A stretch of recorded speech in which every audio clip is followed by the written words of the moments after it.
आप सभी को जय मसीह। और आज हम पढ़ेंगे मत्ती रचित सुसमाचार उसके 7 अध्याय उसके 21 आयत से पढ़ेंगे। और आज का हमारा टॉपिक है हे प्रभु कहने वाले क्या स्वर्ग राज्य के वारिस होंगे। और यहाँ पर लिखा है तुम मुझसे हे प्रभु कहते हो, उनमें से हर एक स्वर्गीय के राज्य प्रवेश ना करेगा, परंतु वही जो मेरे स्वर्गीय पिता की इच्छा पर चलता है।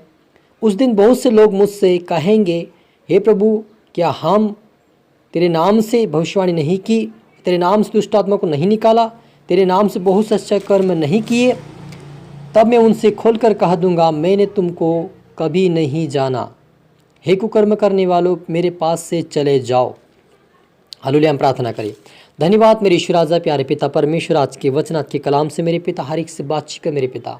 जितना आपके बेटा बेटे आज का वचन देखे सुने प्रभु आशीष पाए मेरे पिता। और हे प्रभु करने वाले नहीं प्रभु, लेकिन आत्मा और सच्चाई से आपकी आराधना आपकी भक्ति करने वाले बने और तेरे राज्य की वारिस बने। ऐसा तो आत्मीयता में उनको बड़ा मेरे पिता। पवित्र एंजल तो हर एक को सीखा समझा और आत्मीयता बड़ा प्रभु जी।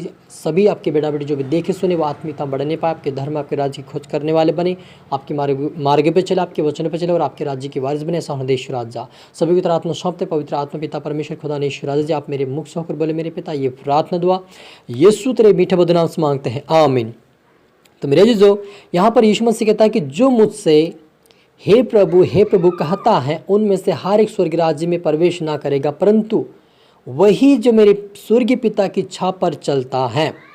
उस दिन बहुत से लोग मुझसे कहेंगे हे प्रभु, क्या हमने तेरे नाम से भविष्यवाणी नहीं की, तेरे नाम से दुष्ट आत्माओं को नहीं निकाला, तेरे नाम से बहुत से आश्चर्य कर्म नहीं किए? हालेलुया। मेरे अजीजों, यहाँ पर यीशु मसीह ने एक महत्वपूर्ण वचन को लिखा है कि लिखा है कि हे प्रभु कहने वाला एक भी स्वर्ग राज्य प्रवेश नहीं करेगा। और मेरे अजीजों, सबसे महत्वपूर्ण बात यह भी हमारे पास एक क्वेश्चन है कि हम आज संसार में बहुत लोग कहते हैं कि हम सभी लोग स्वर्ग में जाएंगे, है ना। हम कहते हैं कि हम स्वर्ग में जाएंगे। जब प्रभु के दास आते हैं, जब वो कहते हैं कि हाथ उठाओ कौन स्वर्ग राज्य के वारिस बनेगा, तो सभी उठाते हैं, सभी कहते हैं कि हम स्वर्ग राज्य में जाएंगे। लेकिन यीशु मसीह ने यहाँ पर सबसे बड़ा भेद छुपा के रखा कि जो कोई मुझे हे प्रभु कहता है वो एक भी स्वर्ग राज्य में नहीं जाए। क्यों नहीं जाएगा? क्योंकि वे आज्ञाओं का पालन नहीं किया है, इसीलिए नहीं जाएगा। यदि मेरे अजीजों, आप हे प्रभु का मतलब होता है कि हम जय मसीह करने वाले लोग होते हैं ना। जय मसीह दिखावा बहुत करते हैं, लेकिन घर का जब जीवन देखते हैं तो वो उनका जीवन आत्मिकता में खत्म हो चुके हैं। वो लोग प्रार्थना करना छोड़ दिया है, वचन पढ़ना छोड़ दिया है, आज्ञाकारिता में चलना छोड़ दिया है। जैसे मन में आए वैसे बोल रहे, जैसे मन में आए तब मन में जब इच्छा आई तो चर्च चले गए, इच्छा नहीं बनी तो नहीं गए, और दुनिया में चल रहे तो चल रहे, संसार की बातें सुन रहे, संसार की बातों पे चल रहे हैं, लेकिन जय मसीह बोलते ही जा रहे। ऐसे लोगों को यीशु मसीह साफ कहता है कि ऐसे लोग मेरे राज्य में प्रवेश नहीं करेंगे जो मेरी आज्ञाओं को नहीं मानता है।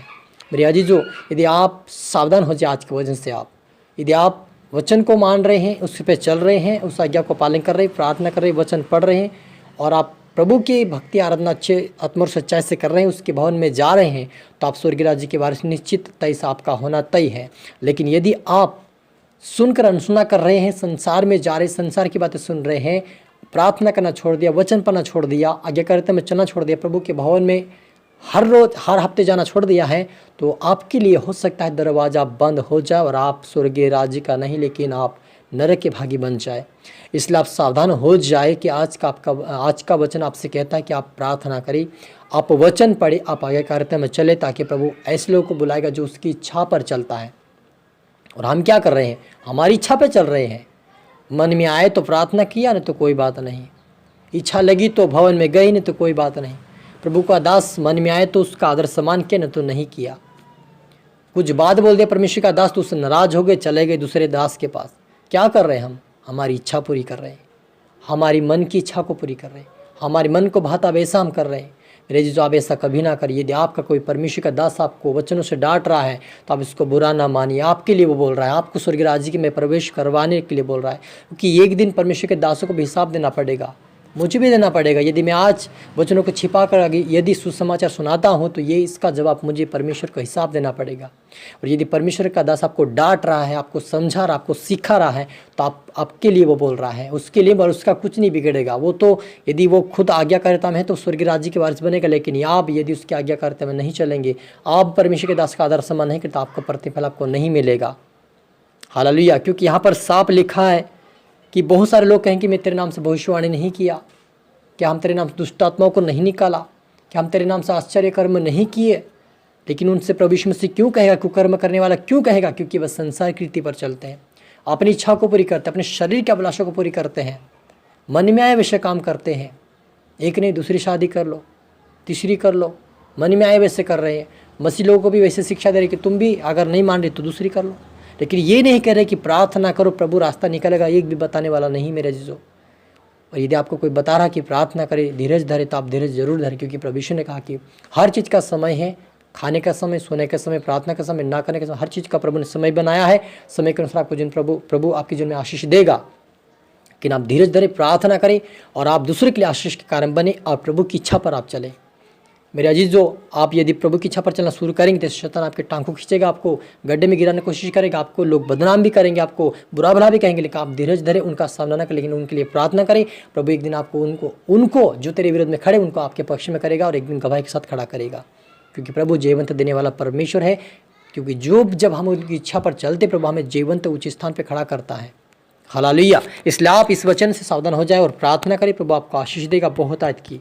क्योंकि हम देखते हैं कि यूसुफ जो था, यूसुफ को भी जब उन्होंने स्वप्न को देखा कि सारे भाई मिलकर पोले बांध रहे खेत में, उसका पुला जो तो खड़ा है, लेकिन उसके भाई का पुल उसको दंडवत कर रहा है। वहाँ से वो चिढ़ने लगे कि हमारे ऊपर राज्य करके ये छोटा वाला भाई है। उसको गड्ढे में डाल दे, मारपीट किया और उसको समस्या में डाला। उसको पोतीफर की पत्नी का हाथ बेच दिया, इस्माइल का हाथ बेच दिया। तब भी वो निराश नहीं रहा, उदास, लेकिन प्रार्थना करते रहा। क्योंकि उसको विश्वास था कि परमेश्वर एक दिन जो मुझे स्वप्न बताया, दर्शन, वो उसी दिन परमेश्वर पूरा करेगा। और पाप से भागते रहा और एक दिन परमेश्वर उसको प्रधानमंत्री बना। क्यों बना? क्योंकि वो परमेश्वर की इच्छा पर चला। वो कभी परमेश्वर को छोड़ा नहीं, कभी वो प्रार्थना करना छोड़ा नहीं, लेकिन वो क्या किया? प्रार्थना किया, वचन पढ़ा और उसकी यहोवा की बातें सुनता रहा और वो आशीष पाता रहा। मेरे जीजू, यदि आपको आज आशीष चाहिए, यदि आपको आज स्वर्गीय जीवन चाहिए, तो आप परमेश्वर की इच्छा पर चलना शुरू कर दे। प्रभु आपको बढ़ाएगा और परिस्थितियों से आपको बाहर निकालेगा, अपने राज्य की वारिस बनाएगा। और आए हम प्रार्थना करें। धन्यवाद मेरे ईश्वर राजा, प्यारे पिता परमेश्वर, आज के वचन के कलाम से मेरे पिता हर एक से बातें किया। आपका धन्यवाद प्रभु जी। सच मेरे पिता, आज का वचन हर एक जीवन 100 गुना फलाए प्रभु, आशीषित पाए पिता परमेश्वर। इनके सपनों के द्वारा, वचन के द्वारा पिता इन वचन से आप बातें करें मेरे पिता। अगुवाई कीजिए पिता, ब्लेस की आशीष के मेरे पिता परमेश्वर। ये वचन से आपने हर एक से बातचीत किया, ब्लेसिंग के आशीषित किया। आपका धन्यवाद प्रभु जी। हर एक को आज से प्रभु आत्मीयता बढ़ नहीं पाए, वचन बढ़ नहीं पाए। हे प्रभु कहने वाले नहीं प्रभु, लेकिन प्रार्थना योद्धा बनकर आपके राज्य के वारिस बने सोने दे मेरे ईश्वर राजा। सभी की तरह आत्मा सौंपते मेरे खुदा ने ईश्वर राजा। प्रार्थना सुना, आशीष किया, धन्यवाद मेरे ईश्वर राजा। ये प्रार्थना दुआ यीशु तेरे मीठा बद नाम से मांगते हैं, आमीन। तो मेरे जी, जो मैं आशा करता हूँ वचन से प्रभु आपसे बातें किया होगा। आप इसको दोबारा सुने, लाइक करें, शेयर करें, सब्सक्राइब करें, ताकि प्रभु आपको दुगनी आशीष दे। और आप सभी को मेरी तरफ से फिर से सभी को गॉड ब्लेस यू ऑल।